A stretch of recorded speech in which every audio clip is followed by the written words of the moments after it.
Hi, I'm Captain Larry Bell with Texas Fishing Tips, and this is your weekly fishing report. Down here on Panther Point, Panther Lake, Swan Lake area down here on this particular spot.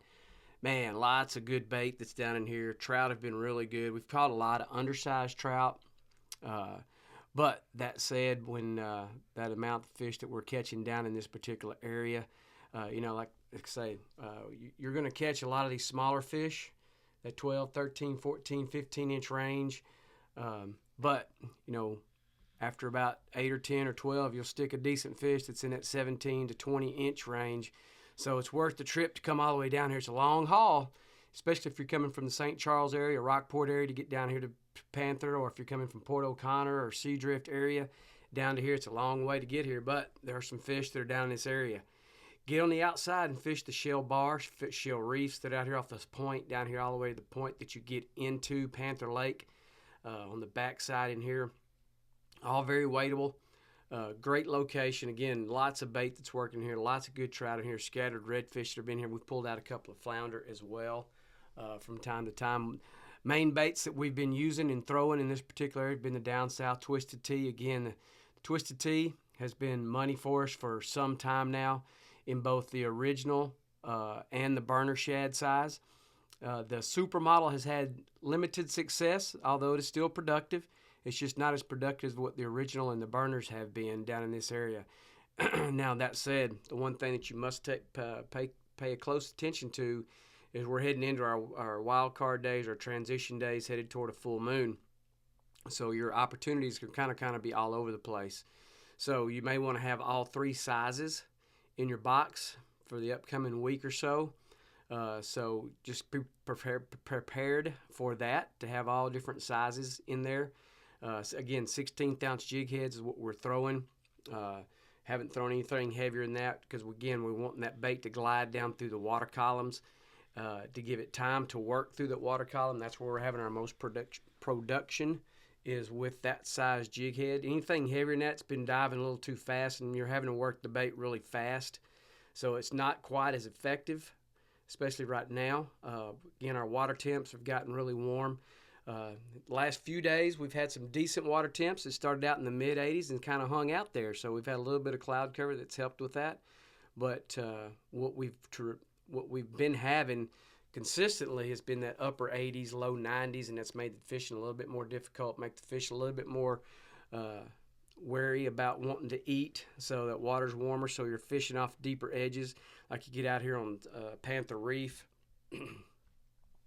And work these deeper edges out here during the middle of the day, mid-morning, whatever. You can work that deeper water, that 3, 4, 5 foot of water there. And if you want to throw a heavier jig head on at that point in time, you can. Also, the knock and tail lure in both the white ice, greenback, watermelon red have been very productive as well, especially up on the reefs, out on the edge of the reefs, down the shoreline, on the backside of Panther Lake, inside that. All that area in there, those particular two baits between the down south and the knock and tail lures, they've been very productive for us.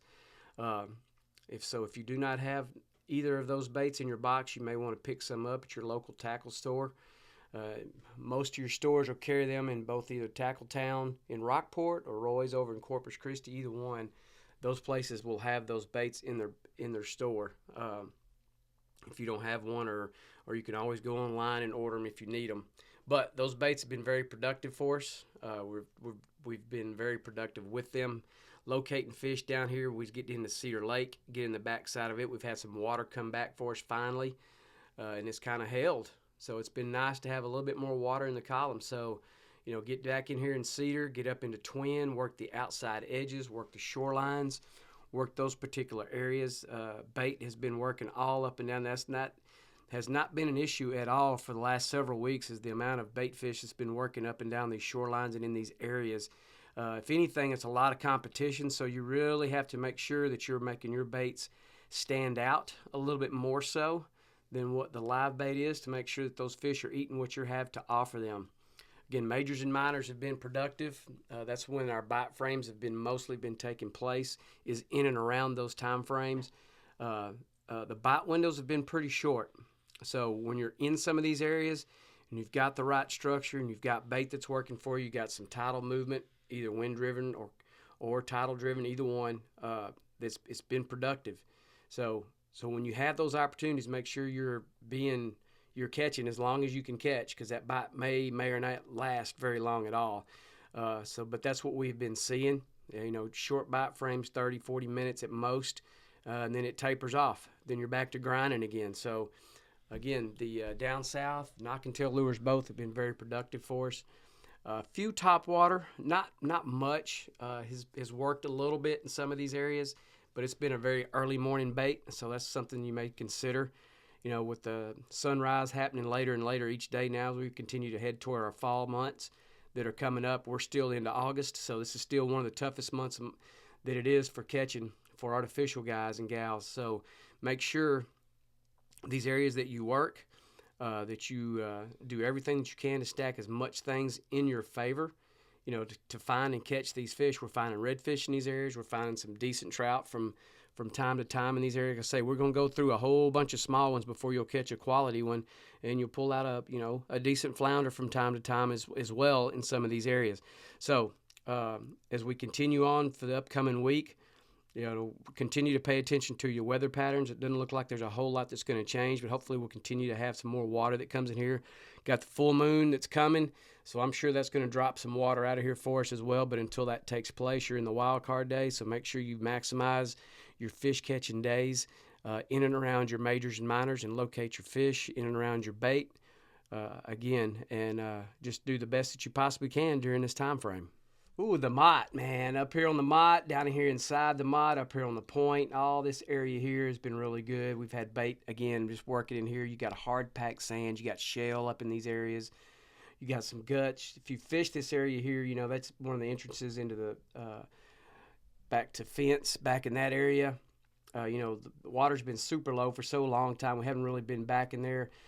Really hadn't had enough water to really push back in there unless you're in an airboat or something that's super skinny that gets back in there. You can do it, and my boat can, but I try not to push that. So I stay out here on the outer edge, out here in the Mott and in the Long Reef Bend. You got all these back lake mouths that dump out here. Once we finally got a little bit of water that came back for us, then the shoreline's starting to light up just a little bit. Some fish start to show up back in there, some trout, few redfish, most of them undersized in there. Some scattered flounder that are in some of those guts that jump in there. If you fished up in Long Reef Bend, you know what I'm talking about, what guts I'm talking about. You get out here on the outer edge, out on the deeper edge out there where all the duck blinds are. There's a shelf that's there, that's sandbar, that gets up shallow, and then it drops off probably about a foot and a half. So it's a nice little edge for you to walk down.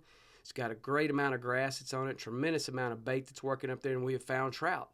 We found lots of trout that are working up and down, in and out amongst that bait. So find your bait fish and work all that area there really well. Again, the down south twisted tea, white ice, purple rain, especially that in the burner shad. Again, we're fixing to get into our transition days, headed toward a full moon. So these are all baits that you're really going to want to continue to throw and have in your box. Is those different sizes and profiles. Soft dine hadn't been a bad bait. It's been pretty good. Limited production on it, but we have caught a few fish on it here and there. Not too much top water out here. It's more of the knock and tail lures, and the down south lures have been really good. Mirror lure Little Johns have been really good in both watermelon red, golden red glitter. Kitchen sink has been really good as well. All those translucent baits, because this water's been really pretty. It's been out here. It's been pretty clear for the most part. You can see the tremendous amount of bait, and you can find some of these areas. It's got some redfish that are cruising up and down on that break edge. Once you find those fish that are kind of hanging in there, you just kind of settle down on them and just work them until you catch the fish that you need. Because say we've caught a bunch of undersized redfish here, and we've caught some nice slot-sized redfish out of this area as well. And both, the trout and the redfish have been pretty good in this area. So continue to work up and down here. Majors and minors working really good in this particular area here. Again, the knock and tail lures, the down south lures have been good on the knock and tail in both the white ice, the greenback, watermelon red has been really good for that. And then there's a translucent color, The name of it specifically escapes me what that particular color is, but it is nice and translucent. It's got lots of flavor of flake that's in it, and does it's been really good. So incorporate every one of those into your fishing day, or into your time frame in which you're out here on Long Reef Bend. Work those guts, fish those edges. Work the edges of the guts, work into the guts. Take your time pulling those fish through there, or working your baits through there, locating your fish out of those particular areas. You may have to be patient with them. Again, the bite frames have been really short. We haven't had super long bite frames, 30, 40, maybe 45 minutes at most on some of these. Some of them even less than 30 minutes, so you have to really take your time when you get onto some fish. And when you do, maximize it for as long as you can, because you're not sure how long it's going to last. So continue to incorporate your majors and minors, and incorporate those particular baits in these particular areas, and you will have some productive days. Down here in Italian Bend, we've had a little influx of water, so this particular area here is kind of lit up a little bit. A lot of bait working back down here in the grass line area. We're finding some scattered redfish in here. The trout bite has been okay. It hasn't been great. We found a few trout there in here. We're finding a lot of undersized trout in here, but as far as the new slot-sized trout, not so much in here. But we have found some decent redfish in and around this area here, back toward this point, back toward as you go into Port Bay, and all back toward the 188 bridge, that big sand flat that's out there off that point back here. Work all that area there. There's scattered grass that's on it. There's a great amount of bait that's on it. You got a deeper edge that's out here off that sand. So we've been working a little bit of everywhere, back from the shoreline all the way out to that point there, all the way down to the little bend that's down there where the old house used to be, and that's got that little launch area that has a little area back there on it. So we fished all the way down to that point. So a little deeper water. Again, tremendous amount of bait that's working in those areas there. Again, down south lures, Twisted Tea, White Ice has been good. Purple Rain has been good. Magic Grass, if you have that, Chicken of the Sea, all that in both the burner size, the original size. Watermelon Red has been good in the original size.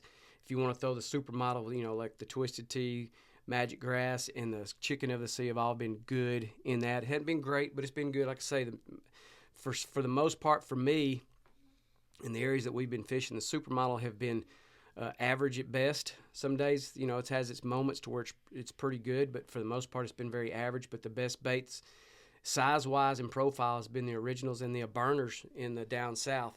Those are a 3.5, 4-inch bait, so it's been very productive in all different times, in whether it's been a new moon, full moon, transition moons, whatever. It's been very good. It's very productive for a long time now throughout this whole summer, especially in the Twisted Tea flavor. That's been one of my favorites to throw this year.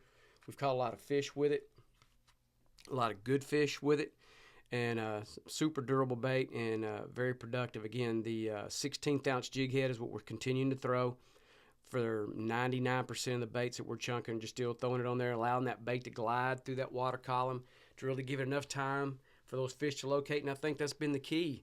Is the main thing is that bait's really not starting to fly through that water column. When you put that 1/8 ounce or something heavier on there, then that bait's going to work really fast, and it speeds everything up. So it really kind of takes away from the effectiveness of what that bait does for you and how it's supposed to look. Again, we're trying to match everything we can and make it look as realistic as possible with the amount of live bait that's in here, in and around this areas. You really have to make that bait stand out. So when you put that 16th on there, you really can make that bait work. You can make it glide through there, and it allows those fish to take a really good look at it, and they get a little antsy, so they take a shot at it and they get it. So it's been very good. And again, with the knock and tail lures as well, it's been a new bait that I've put into my box here in the last few weeks. It's been very productive for us as well. So if you're not quite as proficient as working, say, the down south, or maybe a Little John or the Mirror Lures or some of the other baits that are on the market, what the knock and tail does, it allows you to really, you don't have to be super as skilled to work that, so it makes it a really versatile bait for you. So you can just do a straight retrieve with it, you can bounce it, you can reel and jerk it, and do a lot of good things with it. So that said, again, the White Ice and that particular flavor, the greenback on that has been really good, especially in these particular areas and in these watercolors. So Again, work these areas. Again, we're in our transition moon phases, heading toward a full moon, and we're probably going to lose some water out of here. So we've had a little nice little influx of water here the last few days, and it's been nice to have some extra water. So it's kind of opened up some fishing areas. But as we transition toward that full moon, I'm sure we're going to lose some. So take advantage of the wild card days that we have coming up. Utilize the temperature of the water has dropped just a little bit back into something more manageable in the 80s. You know, the mid 80 water temp's been very nice to get into some of these in the mornings, and it's been nice and cool. So take advantage of that. Fish are enjoying that. They like that kind of stuff. They like to be comfortable as well as you continue to work these areas. Again, the majors and minors are always important.